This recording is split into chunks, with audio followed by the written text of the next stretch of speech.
Mereka tak minta banyak, cuma satu peluang sekali seumur hidup untuk rasa daging kurban hasil dari sedekah anda. Assalamualaikum warahmatullahi wabarakatuh. Di Icon Jom Kurban menyediakan peluang kepada sahabat-sahabat untuk bersedekah melalui kurban. Ia akan diagihkan kepada anak-anak yatim, mahak-mahak tahfiz dan juga fakir miskin, insya-Allah.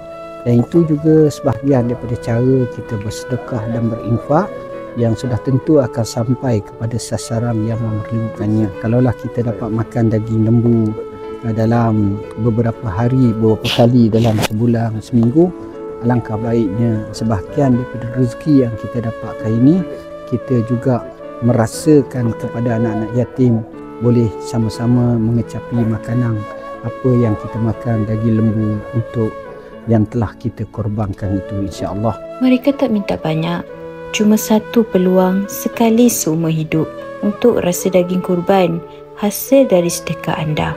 Bersama PPRM, daging segar diagihkan kepada lebih 25 rumah anak yatim, 20 pusat tahfiz dan mereka yang sangat memerlukan di sekitar Kuala Lumpur dan Selangor. Semoga usaha seperti ini juga membuka mata kita semua untuk bersedekah dan berinfak melalui Jom Kurban ini, insya-Allah.